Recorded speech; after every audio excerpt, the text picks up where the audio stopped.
Hey everyone, it's Strung Up BJD here with another video for my BJDs for Newbies video series. For those of you that don't know what this series is about, because reading comprehension isn't your thing, this video series it covers the basics of BJDs and it's geared towards those of you that are brand new to the hobby.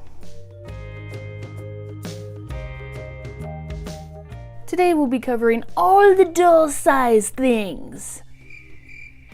Or at least most of the doll size related things. So to start off, we'll be going over the most basic sizes available on the market today. First, we have SDs. These dolls are generally around 55 to 60 centimeters tall. They're usually designed to look like older teens and adults. Just as a note, my Ippelhaus SID Zara here isn't actually market standard for SDs, particularly female SDs.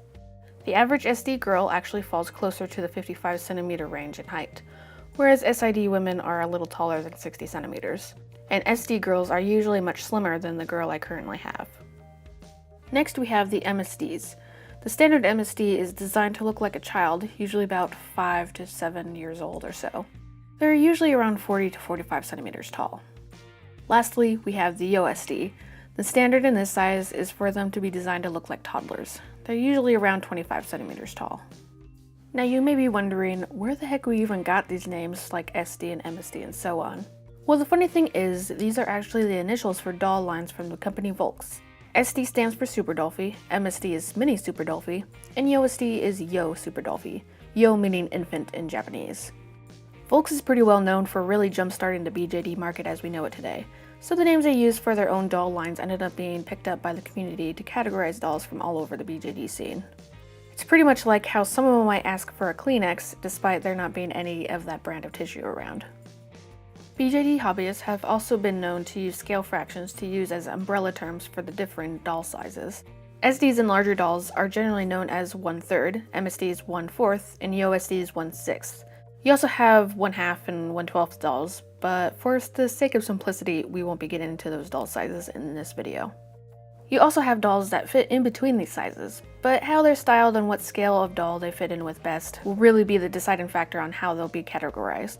Generally, people just refer to the specific doll line when talking about these oddballs though.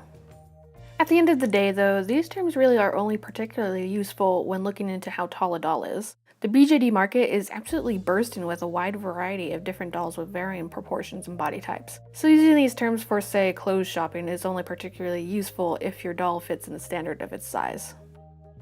Focusing on the 1/3 size, if you ever took the time to browse around various doll clothing sellers, you've probably stumbled upon terms like Hound, SD13, SD17, and so on. These are, again, simply umbrella terms the community latched onto some years ago to describe the height and general build of dolls that weren't common at the time. Hound is actually the name of an old doll she sculpted that was about 70 centimeters tall and had a thin model-like build. SD13, SD16, and SD17 are, again, from names given to specific doll lines made by Volks. SD13 are dolls around 60 centimeters tall, made to look like 13-year-olds. SD16s had more mature bodies made to look like 16-year-olds. The girls were about 58 centimeters, while the boys were up to 63 centimeters tall. SD17s are modeled to appear like 17-year-olds, are primarily boy sculpts at this point, and stand at 65 centimeters tall.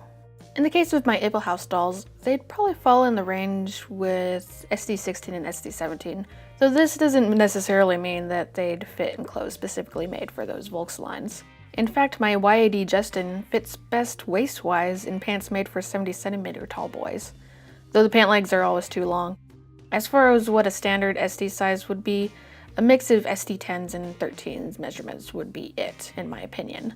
Outside of Volks, Ippelhaus's old YID bodies, Zoom Gems, Dollmar's Eve and Adam lines, Dreaming Dolls Elva line, and other dolls with similar measurements could be considered as what the standardized size is for the 1/3 scale of BJDs. Then you also have dolls like the 50 centimeter Dollstown Elf body, which I've been able to close in a mixture of standard SD girl and standard MSD size clothes, so she isn't exactly an MSD or an SD. Just from the dolls here, you can see that the scale tends to be all over the place. Now with MSDs or 1/4 scale, most companies tend to keep them within the 40 to 45 centimeter heights. Maybe sometimes a centimeter or two under or over, but their heights don't get quite as crazy varied as the 1/3 scale. What actually gets buried within this scale of doll is the proportions. You, of course, have the standard MSD. Again, this doll type is made to look like a young child. Big face, big eyes, chunky arms, legs, and hands. But then you also have what are known as slim or mature minis. These guys sometimes don't have much smaller head circumferences than standards, but they do have proportionally smaller faces, and their bodies are designed to look like older teens or adults. Most times their heads are a wig smaller than what is standard for MSDs though. The term slim mini is usually used in regards to dolls with similar measurements as, say, Alchemical Labo's Unoas, Fairyland's Minifees, Supia dolls, Mini Soups, and so on. Mature mini is a better umbrella term for describing if your MSD is sculpted with an older looking body type, but wouldn't necessarily count as slim. For instance, you have the JID boys from Ippelhaus.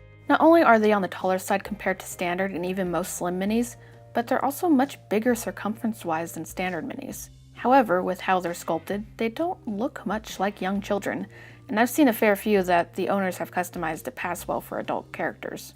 So therefore, these types of dolls would fall under the mature mini category. After that, you get dolls that can fit into either subcategory, and minis that are even shorter than the average one. Sometimes they're made to look like shorter versions of their taller brethren.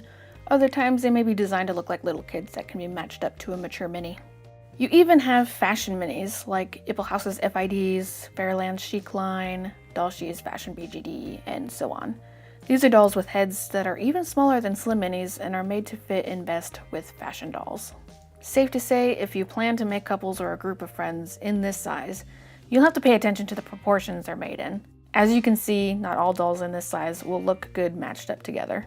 And honestly, the same could be said for buying dolls in any size, but it tends to be most jarring in the smaller scales, whereas 1/3 dolls can be a bit more forgiving. And last we have the USD, or 1/6 dolls. As said before, usually dolls this size are made to look like toddlers that are in scale with standard 1/3 dolls. However, like with MSDs, there are also slim variations in this size, which fit better as children for mature minis. I haven't personally seen very many mature 1/6 dolls, but I wouldn't doubt that they're out there. Childlike sculpts are usually what you find most often in this scale though. As for height variation, most companies keep close to the 25 centimeters, but there's a few dolls that fall closer to 30 centimeters, though at that point it's really up to how they're designed to see whether they're considered an MSD or a USD, since they're a fairly oddball height. Anything significantly shorter than the standard USD is usually labeled as a tiny, or 1/12 scale. I won't get into heavy details on these guys, but they're generally sculpted to look like miniaturized USDs, though some companies, of course, play around with their own styles. These dolls are pretty much the perfect size for doll houses, by far the easiest scale of doll to collect an endless supply of furniture and props for. Now before I end this video, I'd like to show you guys these dolls next to items that most of you likely have around the house. Or at least have seen or handled in person to give you a better idea of the sizes of these dolls. And that's it for my video. If you have any questions or feedback about the video or my video series, feel free to leave a comment down below. And I'll see you guys in the next video.